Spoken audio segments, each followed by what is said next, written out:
to the Do This for Life podcast with OEV's Revamp.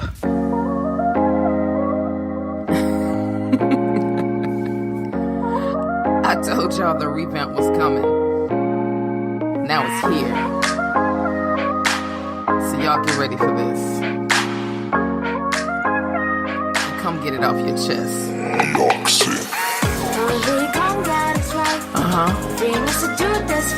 That's right. Think you say make God it's time, we'll get it off your chest. Chips and sex. Come on. Really come God it's right. Bring us to do this for life. That's right. Think you say make God it's time, we'll get it off your chest. The chips and sex, come on, yeah. Welcome to the Ships and Sex Podcast with your big sis OEV of Be Truly Faithful. I'ma still be right here in your ear every Wednesday, exposing the ills of our relationships and the repression of our sex lives, while always giving practical steps to get us from struggle to liberation. So come get it off your chest at Ships and Sex. So let's chill into today's episode.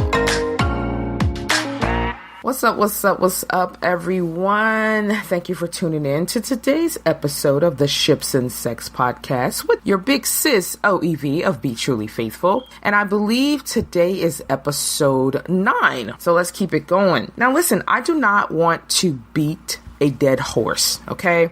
The controversy surrounding Ariana Grande and Bishop Ellis at Aretha Franklin's funeral last week has been going viral in some places, has been going on. Looks like it's going to be here for a little minute. And you know how normally these things just pass over. But I don't want to beat a dead horse coming from the same perspective as most. And I'm not saying those perspectives are not important. But I noticed something when it came to not only this situation, but many just like it. And so I would like to come from a different perspective today. Here's something that I noticed. And before I even get into that, let me just ask. Do we as women tend to defend men quicker than we defend women? Are we quick to throw each other under the bus in order to protect our men? Are we quick to side with men, Are we quick to side with them versus siding with a woman? I remember growing up, and the champ at the time was Mike Tyson. Mike Tyson was like the most celebrated.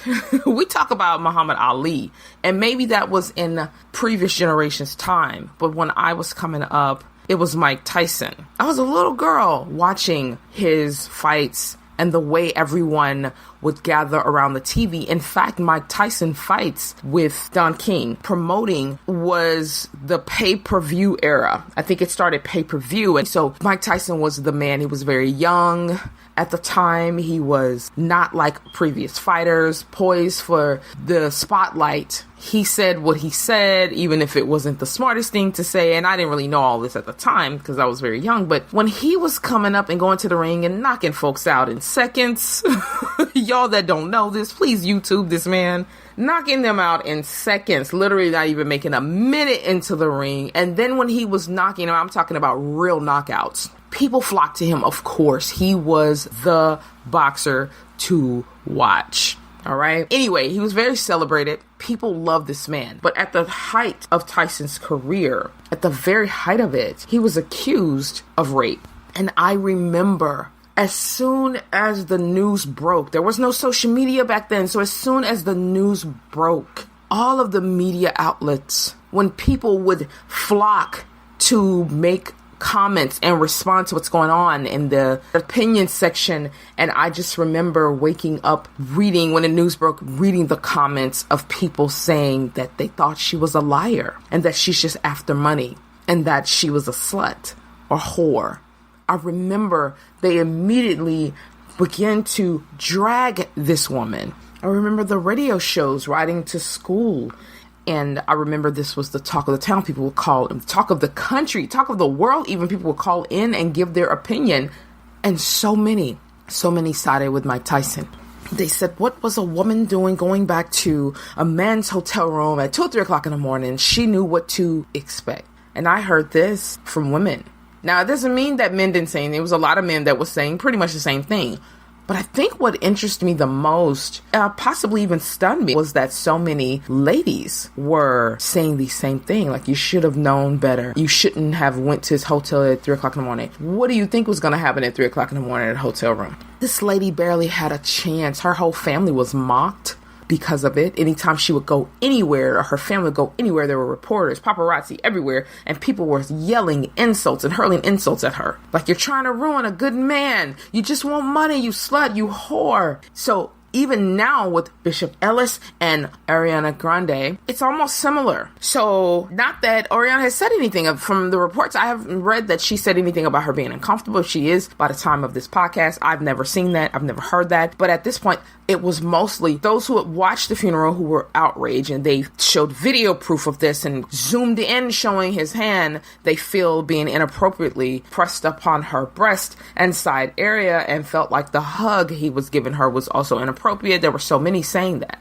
And so when people started coming out saying, hey, Bishop Ellis was inappropriate, I feel that he was wrong, joking about her name and things like that. It could have been lots of things. I'm not sure. And I'm not here to take one side or the other. But here's what I noticed. When people were bringing so much what they felt was video proof and evidence of her being touched inappropriately, I immediately saw women, more than anyone else, women coming to jump to defend this bishop. And hey, listen, if somebody was saying something about my husband that I knew for a fact was untrue, definitely know that I'm probably going to say something. So I'm not saying we should never protect those we love. What I am saying is many of the people who came to his defense did not come to his defense only. They came to his defense while throwing her under the bus. And that was the most interesting thing about all of these discussions that I've seen on my timeline, that I've seen in groups, that I've seen on the internet and blogs and the likes.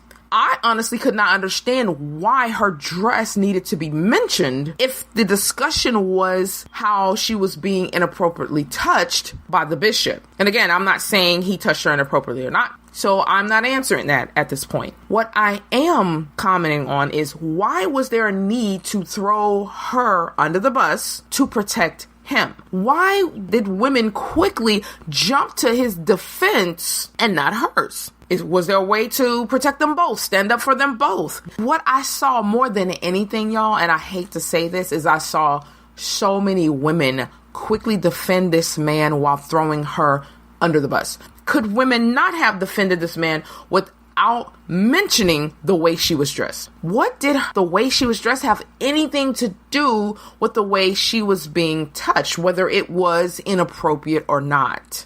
If many of those touches made women feel uncomfortable, and I can at least comment on that, it made me feel a little uncomfortable, because I know what it's like to be hugged like that by older men and not feeling the most comfortable. And there are a lot of older men who hug that way. And we can say, well, maybe men should be prepped on ways to hug women. There actually are a lot of pastors out there who hug differently. But sometimes you got some old school pastors now, and that is the way they hug. I've been hugged like that. It did make me feel uncomfortable. It does make me feel uncomfortable when they hug like that. They're squeezing and holding and pulling you near. I don't always think they mean anything by it, but some of these pastors don't have the best reputation. So when they don't have the best reputation, I tend to go with they tried to do it. But if they have a really good reputation, I would just, say, well, hey, he made me feel uncomfortable a bit. And then it's like, what do? You're much younger and you're up there with a much older man. This is a man that could be your grandfather, not just your father, possibly your father, but also your grandfather. And so what do? Push him away? Many of us ladies have been in that situation, have we not? We have been in that situation when someone inappropriately hugged us. At least we felt it was inappropriate, or we were made to feel so uncomfortable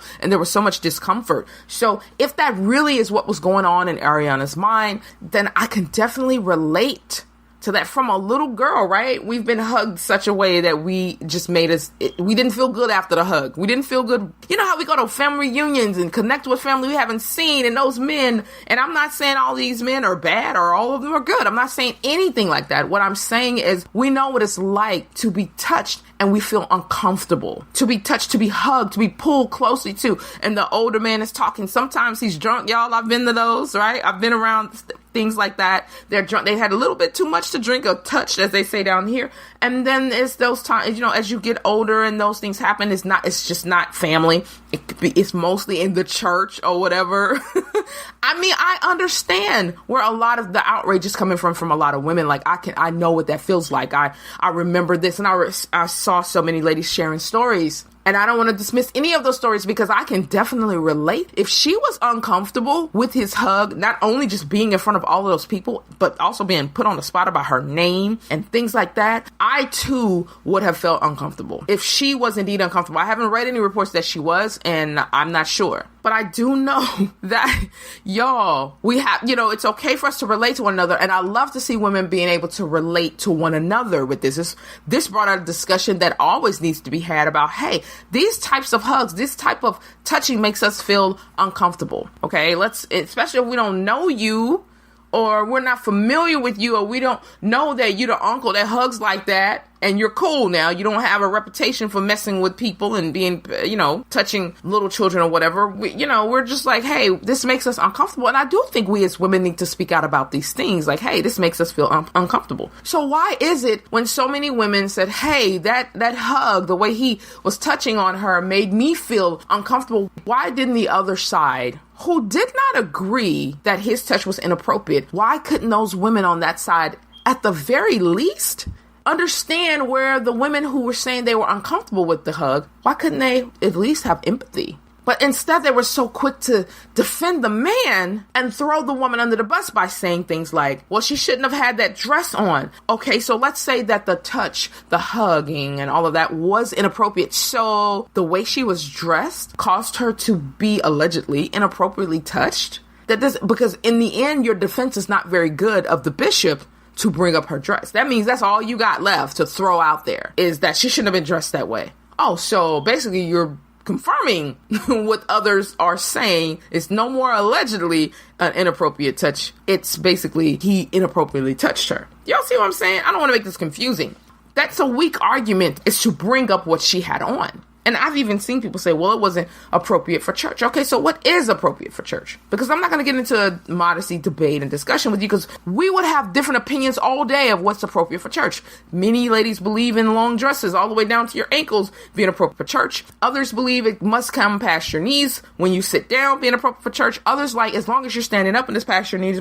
We would all have a different opinion. Y'all see what I mean? So it's subjective about what's appropriate for church and what's not, and actually irrelevant. I just want to know, why did the side who defended him and mentioned her dress, could they at least not relate to what the ladies on the other side were saying about how those types of touches and hugs made them feel uncomfortable? Saying, hey, sis, you know what? I really do not believe the bishop did this knowingly. If he made her feel any type of way, I don't think it was on purpose, but I definitely can relate to what you're saying about feeling uncomfortable with a hug. And he may have made her feel uncomfortable, but I know that's not the bishop's intentions. See how I was able to do that without mentioning her dress, without throwing her, or any woman for that matter, under the bus. I'm simply saying, I get you. I empathize with you, sis. I don't agree that this man is a pervert. I don't agree that this man did it intentionally. I don't agree that this man has bad character. But I can definitely empathize with you on being made to feel uncomfortable when a man hugs me too tight. This is what I would like more women to do. We can argue the points and the facts of what we do know without throwing one another under the bus. Now, there's a time and a place to call a woman out. There was a time and a place if Ariana had said something or did something to call her out, if it was definitely inappropriate or unacceptable. But her dress is irrelevant, because what it does is when you mention her dress or the way she was dressed, what you're basically saying is, I cannot have a logical discussion on the topic at hand about how he possibly made her feel with the way he was touching and hugging her without throwing another woman under the bus. I cannot defend this man without throwing another woman under the bus. There are ways to take up for the men in our lives, or the men that we know, or the men that we think we know, without throwing other women under the bus. And this is my whole point. Must we do this to other women? We have this done to us enough as it is. Remember the Mike Tyson story? That woman never had a chance. And once Mike Tyson was convicted, it was worse for her. And then let's go on to Anita Hill with Clarence Thomas. People were upset with Anita Hill and why she waited so long, why it took her so long to say something. But we're so quick to throw one another under the bus like she's lying. Why it took her so long. Well, she shouldn't have been dressed like that. That's the one, and that's the argument I cannot stand. I can understand the question of what made her take so long. And I would advise you all to start researching what it's like for rape victims and those who were molested to come forth and speak. Why it take them so long in life to come forward. We have to erase the stigma of being able to say, hey, I don't feel good about the way I was touched. This made me feel uncomfortable. I did this on Tuesday Talk yesterday. And I remember one of the ladies said that this is how they do it. The patriarchy is the reason why we do this so much. We're quick to defend men, side with men, and we'll easily throw women under the bus. And I thought about that. I really thought about that and said, she has a point. I am not against patriarchy, righteous patriarchy. I am in support of. That's where the men provide and protect for their women and the children. I have no issues with that. I have no issues with submitting to righteous men in my life and loving and honoring their protection of me and the children that we bear together. I do have a problem with corrupt and unrighteous patriarchy. And I do believe that there has been a lot of unrighteous and corrupt patriarchy where the men take advantage of, misuse, abuse, mistreat those who are supposed to be under their care. So I do not just automatically side with women. I do not just automatically side against women. I work really hard to be fair, to listen to the facts, to hear the emotions as well. But we have these feelings and emotions for reasons. And so if someone feels uncomfortable or doesn't feel safe, I'm going to listen. I'm going to empathize with them. I'm going to seek to learn more about why they feel the way they feel. And if I can relate, I'm going to relate. If not, I'm going to have empathy. Okay. And I think that's what we lack. You don't have to ever tell a woman to defend a man. It's like we do that automatically, right? But for some reason, we're having to tell women to protect one another. That's what I'm trying to get to the root of today. I want y'all to think on that, okay? And I find that very interesting, that this is not automatic for us to say, even if we loved this bishop, even if we were members of his church, and we can testify of his fruit to being an upstanding, righteous man. Are you telling me even if you were a member there, that you couldn't identify with another sister, with another woman? I'm here for my sisters. I'm here for you, sis. I'm listening to what you're saying. This may have never happened to me, but I don't want you to feel that way. I have daughters. I have granddaughters. I have sisters. I have aunts who have been made to feel that way, or I don't want them to ever feel that way. So, sis, I hear you. I can do this and still respect this man of what we know about him. We can still do this and still uplift him without throwing her or another woman under the bus. We're ladies. Where's our feminine grace for one another? Feminine grace, period. Where is that? Where we can defend a righteous man. We can defend him while still taking care of another woman who may have felt differently. Now, I'm not saying we got to play the middle all the time, because I listen, if it were my husband and things were being said about him, I would go to my husband and say, babe, is there a way that you could have did that differently? Maybe you need to ease up off your hugs. And then we would talk about it, and he would go publicly and take full responsibility, because I definitely don't feel like enough men, in general, I don't think our apologies are as sincere as they could be. I'm sorry that you feel that way. I'm sorry if I offended. We need to be able to take responsibility. Wow, I looked back at the video and I did not realize I was hugging this woman so tight and squeezing her like that. I am so sorry. I'm going to reach out to her privately to apologize for my conduct in this manner. There was definitely better ways I could have done this. I'm a big man. I'm a tall man, and she's very small. And I see now how that will look to other ladies out there who have been molested or have been raped or have been inappropriately touched. And I'm sorry to all of you all. That wasn't her first, and that was not my intentions. We do need to work better on our apologies, because what that means, y'all, is not that we technically need to work on our apologies. We need to work on our hearts, because once we work on our hearts, we can make better apologies. Well, the same here. Once we work on our hearts, we can work on not being so caught up in defending a man where we throw our sister under the bus. We can defend or protect, if we will, if we feel the need to, without throwing another under the bus. Do y'all see? I think y'all get what I'm saying. And that's all. That's all I got today. At the end of the day, this is one thing that I can say that we can do better in, is we do not have to throw women under the bus just to speak up for a man. We need to check our hearts, ladies. Are you throwing women under the bus to protect the men? Are you quickly siding with men over women? Do you know all the facts first? As many as you can. And even if you don't know all the facts, can you at least have a logical position while also addressing the feelings of the people involved or commenting? We got to stop throwing women under the bus, ladies, just to defend a man. And I'm not trying to be absolute and say this is for everything. I'm saying overall, I think we could do a better job of protecting one another, protecting each other. Can we protect our sisters? Can we protect each other? I know you're going to say, not all women are sisters. I get it. But I'm saying in this case, and even the others, when a woman comes forth and tells and shares what she's dealt with, can we not just throw her under a bus and say, well, she shouldn't have been in this hotel room at 3:00 in the morning? Many of us have done things, have made decisions, may or may not have been the best. But at the end of the day, we want people to hear our story and say, hey, I'm sorry this happened to you, sis. Not, well, you shouldn't have been in his room at 3:00 in the morning. And you know what? We as mothers, let me tell y'all this real quick. We got to be very careful because we can do this a lot of times with our children. They're coming in talking about their hurt. And what do a lot of us say? Well, you shouldn't have been out there in the streets. I told you about being out there in them streets. But I was taught this one thing, and I'm guilty of doing this, y'all. So I too can be better. But I was taught this one thing. I will never forget this. Another mother taught me.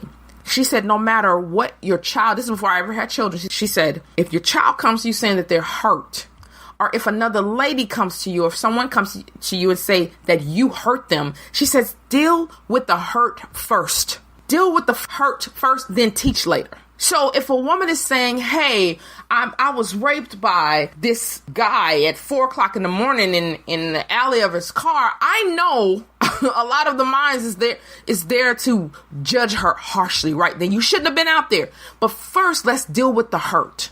Okay, sis, you were raped. Oh my goodness. Let's get you taken care of. I'm so sorry this happened to you. Can we deal with the hurt first, then teach later?